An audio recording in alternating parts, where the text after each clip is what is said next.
Hi, I'm Rabbi Akiva Tatz. Stay tuned. Next up is Taped with Rabbi Doug. We're gonna see Rabbi Doug. We're gonna see Rabbi Doug. We're gonna see Rabbi Doug on your TV tonight.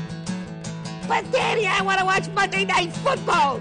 Forget about Monday Night Football. There's no other thing we're gonna watch on Monday but Rabbi Doug. Yeah, Rabbi Doug on TV tonight. We're going to see Rabbi Doug. Oh, everybody talk about Doug. Shalom and welcome to Taped with Rabbi Doug. Glad you could be with us today. My guest today is Rabbi Akiva Tatz. Welcome to Chicago, Rabbi. Rabbi Tatz is a medical doctor. Rabbi Tatz is a teacher, a lecturer, and of course a rabbi. And you have written a number of books. You have a number of DVDs and CDs out that people are learning from. My first question is, growing up in South Africa as you did, and I know now you're in residence in England, correct? You lived in the Jewish community. Were you religious as a child? No, but like most South Africans, I was extremely traditional. As the next thing I was going to say, now most of South African Jewry keeps kosher and is involved in the synagogue. It's a lot different than you would say your average Jew on the street in America, where many Jews you would run into on the street and say, I'm not affiliated with any Jewish organizations. Right. But in South Africa, the Jewish community is a tight-knit community, whether people are frum, religious, or not. Isn't that so? Yes, most South African Jews call themselves Orthodox. There is no real conservative movement at all, and just a very small reform movement. So although most Jews live like you would probably regard as a conservative lifestyle, they would never call themselves that. So we all grew up with a very strong attachment to traditional values. Everyone's associated with a shul one way or another, and has major events of his life attached to that.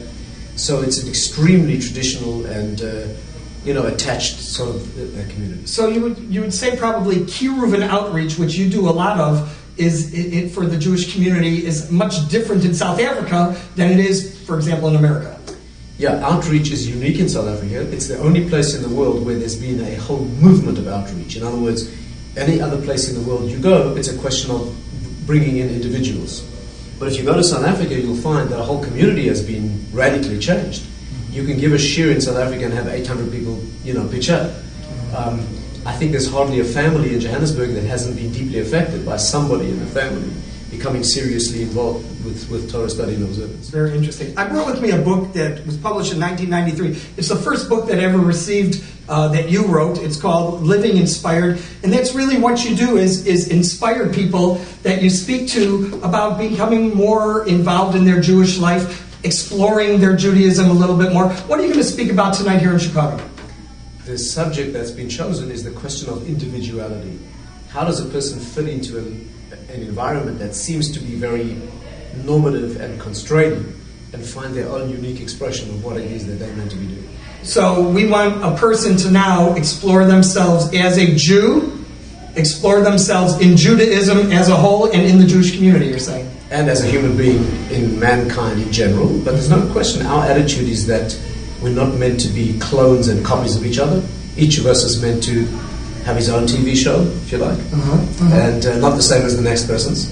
And the question is that the sensitivity and the ability to look into your own personality and see what are my unique gifts and what should be my unique contribution. Now you're an MD also. Do you work as a doctor? Do you still see patients also besides doing all your Kiruv work and teaching? Yeah, I don't do that in England now, although I am licensed in England. I just don't have the time to do that too. So the last few years I haven't been doing. And do you still do a lot of traveling now? Of course, you're in the United States and in Chicago right now. Do you still do a lot of traveling all through the year? Yeah, a few times a year I find myself in the States or in Israel or in South Africa.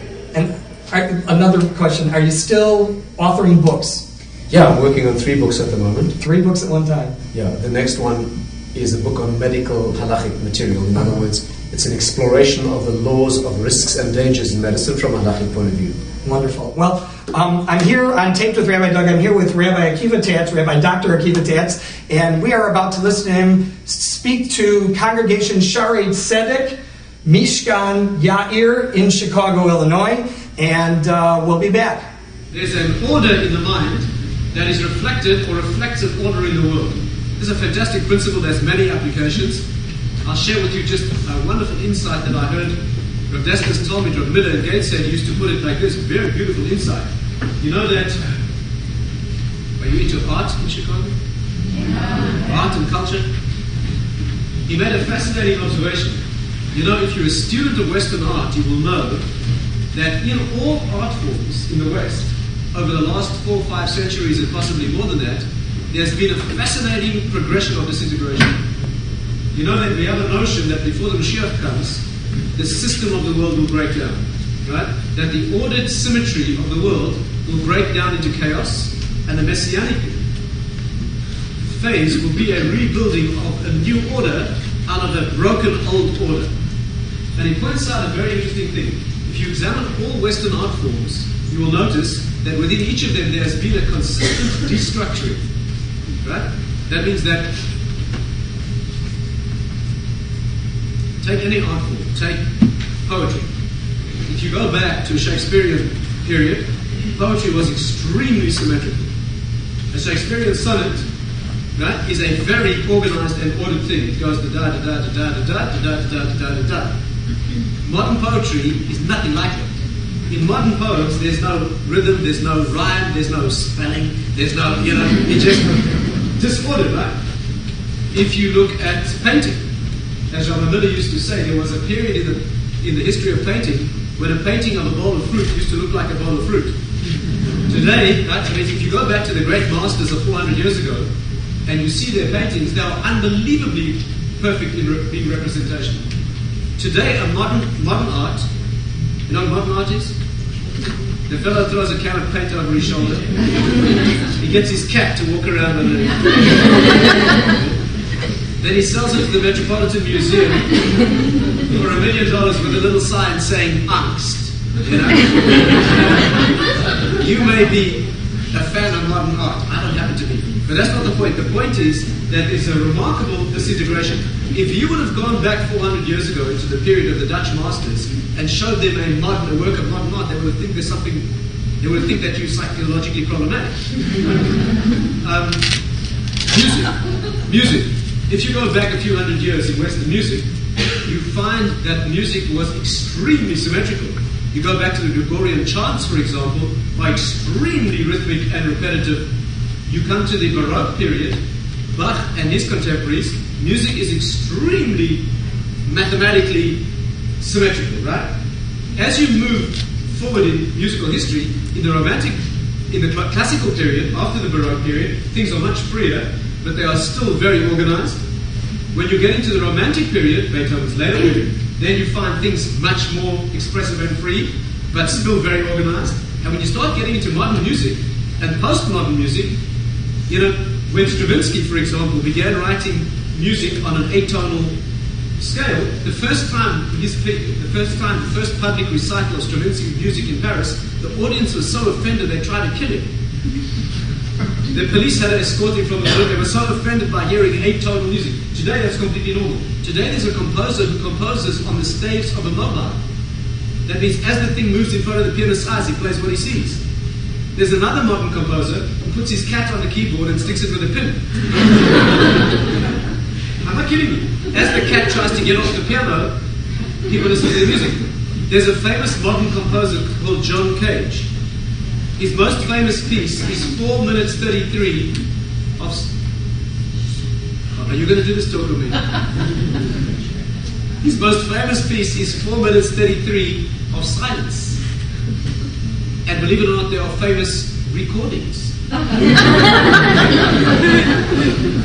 You can buy famous recordings of John Cage's 4:33. Now, had you done that 100 years ago, they would have had you committed to an insane asylum, right? That's a remarkable thing. As you move architecture, if you go back in the classical architecture, things are extremely symmetrical. In modern architecture, unless you have one purple wall and one green one and things at different angles, it's boring. Theatre. You go back to Greek drama. The Greek drama is extremely stylized. A tragedy or a comedy has certain rules. Today, theatre is known as theatre of the absurd. There's a famous modern play that consists of 2 garbage cans on the stage. Every now and then, the lid of one of them opens, and a head appears and says something existential, and then he goes back into the right? Is the message clear? And this applies to music, literature, drama, painting, sculpture. Go back to Greek sculpture. When you look at a Greek sculpture, or later, you'll find unbelievable representational detail. Every muscle, every city can be seen perfectly. If you go to an exhibition of modern sculpture, you'll find a few tin cans welded together. You'll find this new thing in sculpture called situation art. You know what it is? Exhibition of sculpture, you see a fellow standing there like this. Like that's the sculpture. And when he gets tired, he goes and has a coffee, then he comes back and stays. Like there's been a very interesting progression from order and symmetry into disorder. If the notion is that art is an outer expression of the inner consciousness of a generation, there's a very interesting statement about our culture that we are now comfortable with asymmetrical and chaotic expressions, whereas once we were, I live in England now.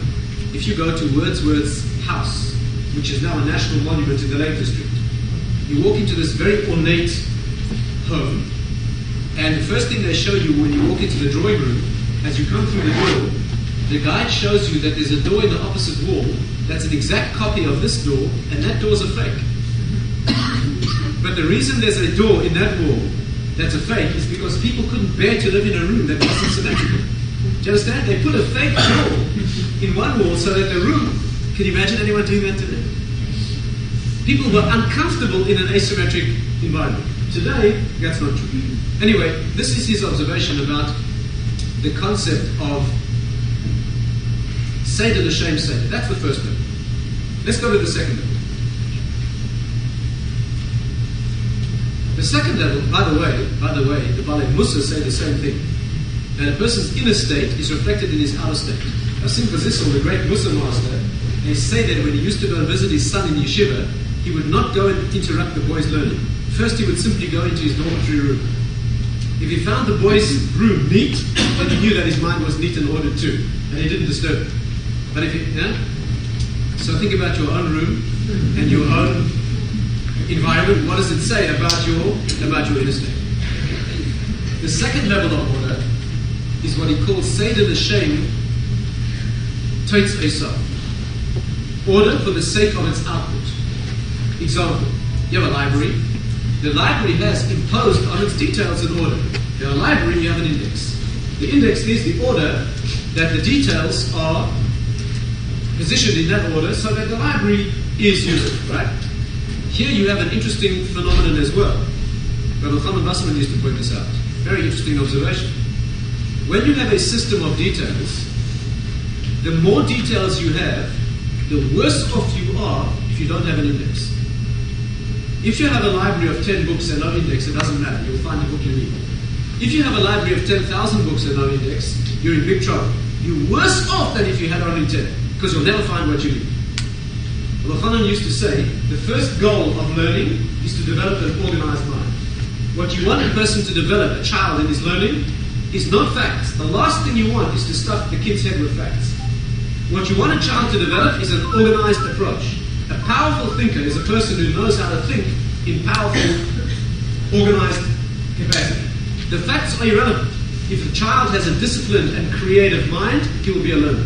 If he knows thousands of facts and he does not have an organized approach, that's useless information. He's worse off than if he knew less. By the way, this is one of the reasons why, this is not our subject tonight, it's one of the reasons why it's so important in bringing up children to maintain discipline. I'm sure I don't need to say this in America, I'm sure all the children here are very disciplined. But one of the reasons that we are fussy about discipline isn't only because it's good for behavior and for character, it's also good for the mind. Because powerful intellect is always a proposition of constraint. The truth is always limited. How many right answers are there to a mathematical problem? Possibly only one. How many wrong answers? As many as you know. The truth is always constrained. A person of intellectual discipline, what you want to develop in a powerful mind is a mind that is creative, radical, can think outside the box, but always in paths of truth. There's no problem thinking about options that are creative, that are false, and many of those as you like. That's not a powerful thinker. A powerful thinker is somebody who knows how to be creative, but constrained by the realities that truth imposes. It's very important for children to develop that and to have that fact. So that the second level of order is like an index to a library, and that makes the library useful because it puts each thing in its place so that you can access it, and that is important. Here's the third level of order, and this is the one that takes a little depth of understanding. The third level of order of Dessler calls Seder L'Shem Achdus HaPa'ula. Order for the sake of unity of function. For example, let's say you have a machine. You have an electronic, a radio, or an engine, a motor vehicle. You have there the parts disposed in such a way that the thing functions, right? Each component needs to be where it needs to be. You have a car, you need the rubber in the tires and the glass in the windows. If you put the glass in the tires and the rubber in the windows, you're in trouble. Each material, each component needs to be where it needs to be, and then the thing functions. What challenge does this raise?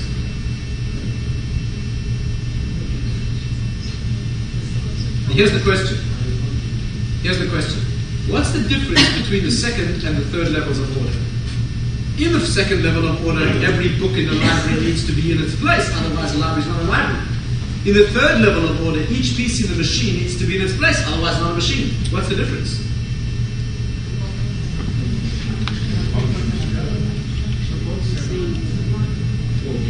Beautiful. I'll tell you. He said that if the library has no index and the books are in disarray, the library is no library. Now each book remains valid. You may not find it, but if you do, it's valid. If you move one piece in a machine, not only is the machine, nothing means anything. A machine works only because of an integration. If you have an engine and one tiny screw falls out of the carburetor, the whole thing is worthless. This is a level of integration where each piece is so critical to the totality. You see, at this level of order, every piece is worth the whole. And the whole needs every piece. It's a remarkable thing. This is deep in the Kabbalistic world. When you have a radio, or a machine, or parts of the human body, or, strictly speaking, the Jewish people, and other levels of order in the universe, each part is not nice to have. Not one more book in the library. Each part is so critical that the others are meaningless without it, and it's meaningless without them. Which means that when each piece is doing what it should be, you don't notice it. But when it falls out, you suddenly, when you drive in your big four-wheel drive monster, right, these big things that you drive here in America, no doubt you can't get downtown, without that. Let's say you take that thing where it belongs, which is in Death Valley. And you're driving, you don't drive through Death Valley? Let's say you're driving through Death Valley in this great four-wheel drive monster, you're 500 miles from nowhere, and a little piece of wire or screw falls out of the engine and gets buried in the desert sand. You suddenly realize that little piece became worth your life. While it was in place doing what it should, you didn't notice it. That little piece is so small it's almost silly. That tiny little piece of metal is worth less than the smallest coin. But the whole engine needs that thing. Without it, you have nothing. Remarkable thing. The highest level of order in the world is structured that way. There are parts of the body, and there are integrated units in a team, in a sports team, in a marriage, in a family, letters in the Sefer Torah. You know how Sefer Torah works?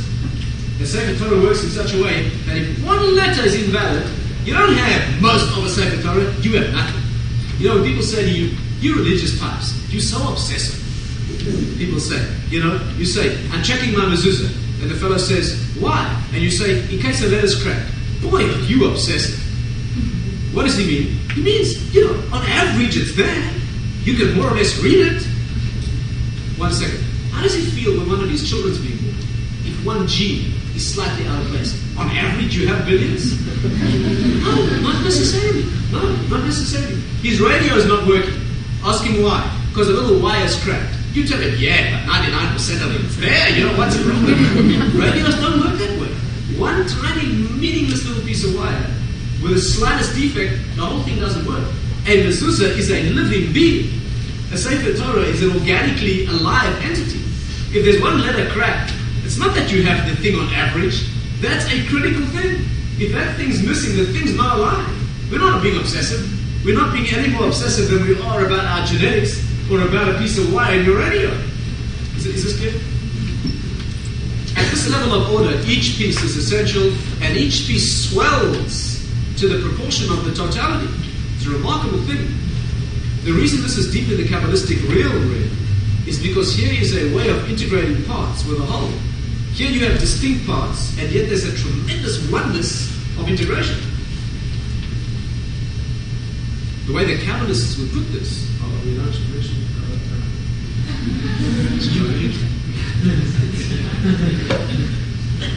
the way they would put it is that if you examine each part, you will find the whole in each part. Because from one perspective, the whole needs that part.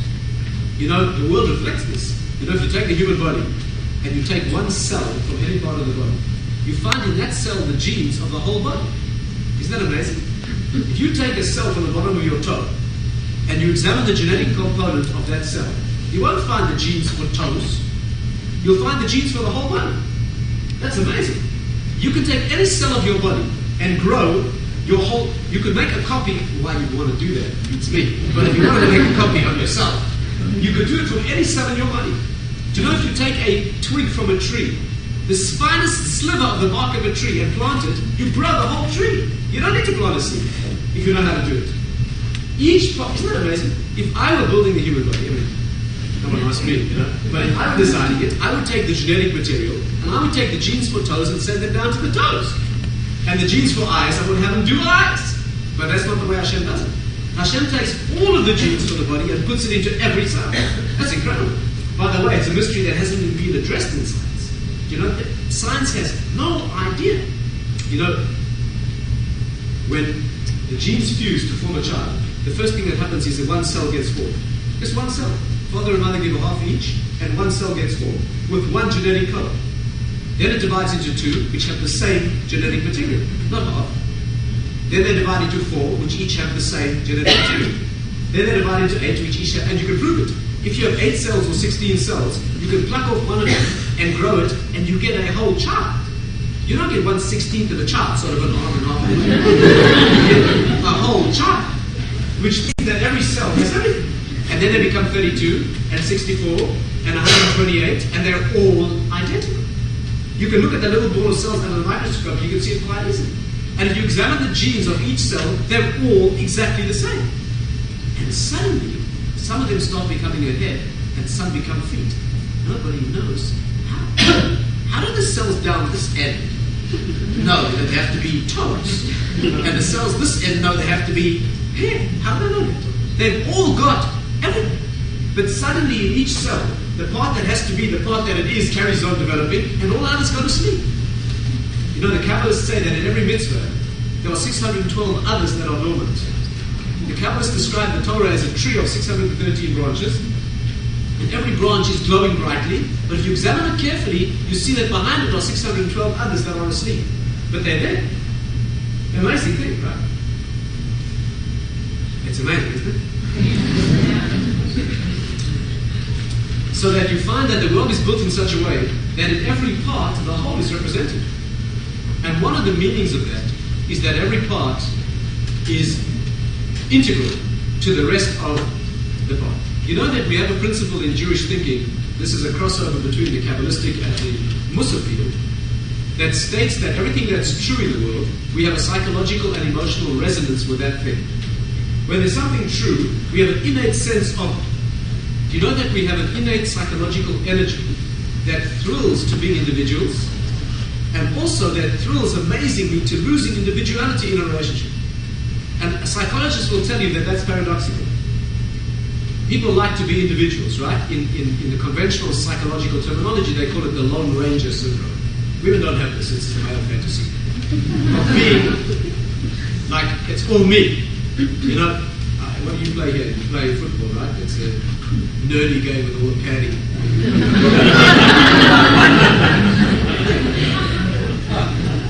Not rugby, real men. Let's say you play a team, a sport, right? So the male fantasy is like, you know, there's 10 seconds left in the match, and like they're losing, and he gets the ball, right? And in the next 10 seconds, in a dazzling display of absolute brilliance, beats the whole enemy team and his own people getting in the way, and totally unaided scores the winning goal. Amazing fantasy, right? Any man who tells you he's never had that fantasy is lying. Like it's all me. On the other hand, we're also thrilled to losing ourselves in a totality. If you've ever had the amazing thrill of being part of a sports team that's working perfectly, or a dance display, or a gymnastic display, or anything where all the parts have to function perfectly, it's an amazing experience. You know, at one and the same time, you find you lost yourself completely. You're part of a mass movement, and amazingly, you have an amazing sense of, this is me. We're here on Taped with Rabbi Doug. I'm here with Rabbi Akiva Tatz. Stay tuned. We'll be right back. I pay taxes. I pay rent. I pay health club dues. I make car payments. We all have to pay for what we want. It's fair.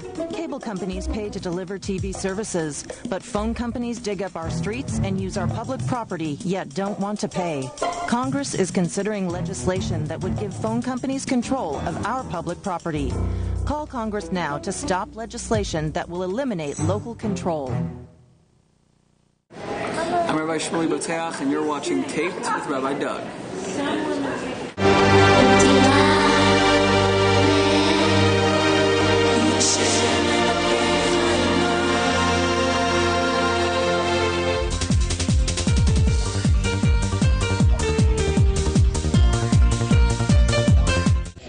Hello, I'm Rabbi Joseph Mishkan, and you're watching Taped with Rabbi Doug. Welcome back. Well, Rabbi Tatz, I can't thank you enough for sharing these inspiring words here with us in Chicago. Are you still on tour, sort of sharing the word in the United States? Are you going to be in the United States for a period of time?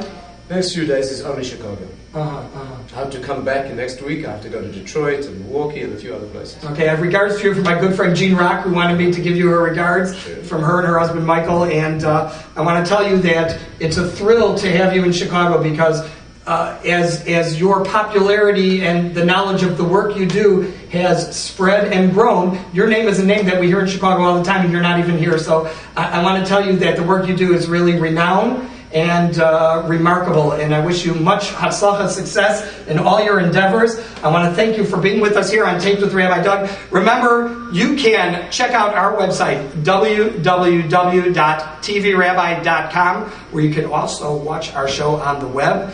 And if you want to email me or you want me to forward an email to Rabbi Tatz, I'll be happy to do so at info@tvrabbi.com, and I know he'll get back to you.